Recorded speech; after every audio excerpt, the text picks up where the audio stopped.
श्री गुरुदेव भगवान की जय।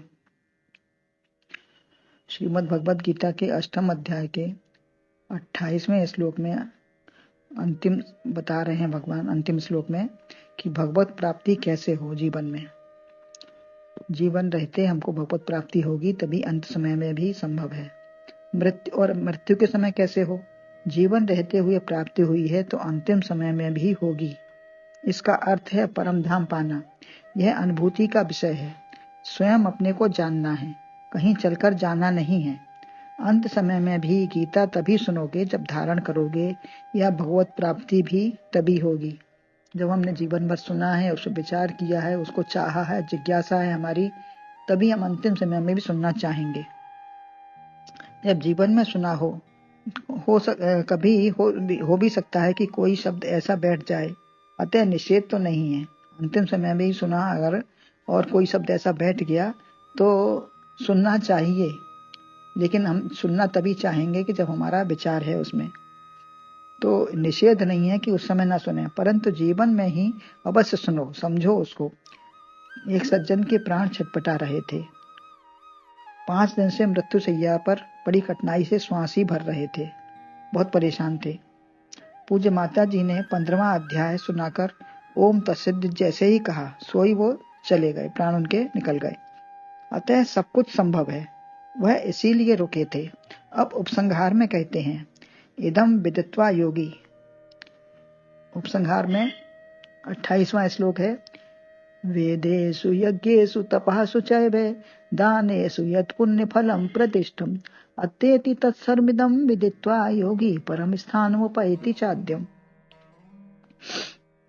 जो कुछ कहा है पुण्य फल, मख, वेद, तप से, दान से, छोड़ आदि स्थान लिए विपुरुष ज्ञान से। इसका अन्वय है, योगी इदम विदित्वा वेदेषु च यज्ञेषु तपःसु च दानेषु यत् पुण्य फलम प्रदिष्टम तत्सर्वम एव अत्येति च आद्यम परम स्थानम उपैति।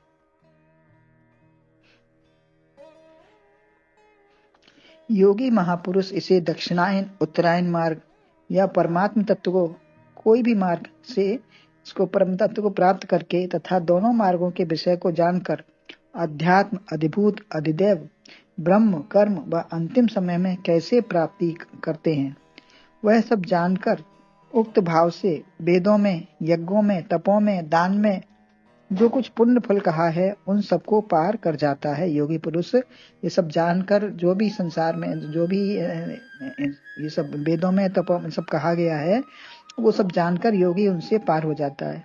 फिर आद्य परम स्थान को प्राप्त कर लेता है। जो आद्य सनातन परम स्थान है उसको प्राप्त कर लेता है। सन्मार्ग की ओर प्रयत्न कर लेने वाला कर्म योगी, ज्ञान योगी, भक्ति योगी ही योगी है। जो सन्मार्ग की ओर प्रयत्न करता रहता है, चलता रहता है, वही कर्मयोगी भी है, ज्ञान योगी भी है और भक्ति योगी भी है, जो परमात्मा को प्राप्त कर चुका है। वेदों का अर्थ जानने समझने पर ज्ञान की प्राप्ति होती है।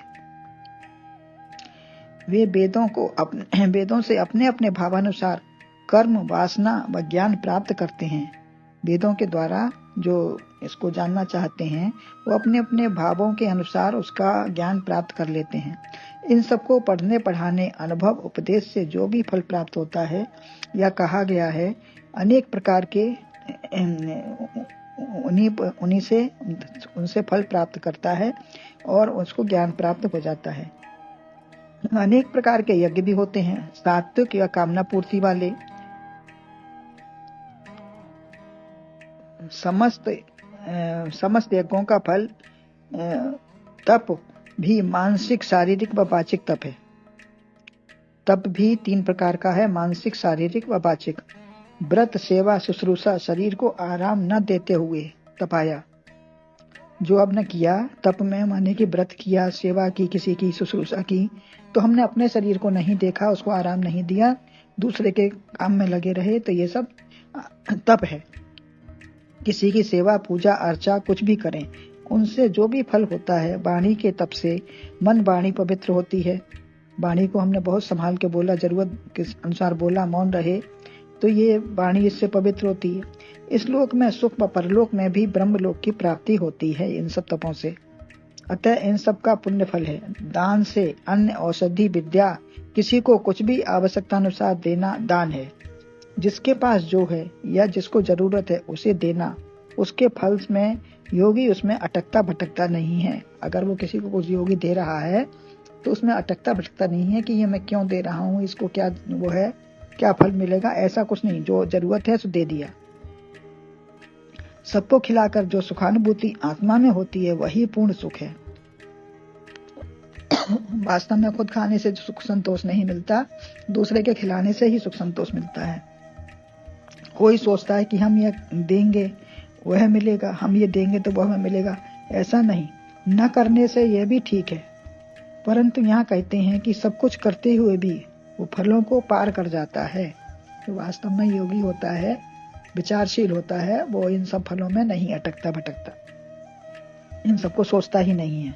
फिर आद्य महापुरुष जो सबके आदि में है, सबके प्रारंभ में उसे ही प्राप्त कर लेगा। आद्य पुरुष भी है और स्थान भी है, आद्य पुरुष भी है और स्थान भी आद्य है। संसार में घर मकान मंदिर ईंट से बने हैं, लेकिन परमात्मा का घर स्वयं अपना आप है। जो स्थान है वही पुरुष है, उसका घर उससे भिन्न नहीं है। वही कवि है, अनुशासितार तत्व रूप से वही एक है, जो सबकी आत्मा आदि अनंत मध्य है, अंत भी है मध्य भी है। जीवन मरण सर्वस्व है उसी, सर्वस्व का उसी को प्राप्त कर लेना, ब्रह्म को प्राप्त कर लेना है। यही अक्षर ब्रह्म अधिदैव अधियज्ञ अध्यात्म है। ऐसा जान लेना ही परमात्मा को प्राप्त कर लेना है। ओम तत्सत, यह भगवान का नाम है। 17वें अध्याय में भी इसका वर्णन आया है। वेद शास्त्रों में इस गीता का वर्णन है। अक्षर ब्रह्म योग नाम से यह पूर्ण हुआ। गुरुदेव भगवान की जय।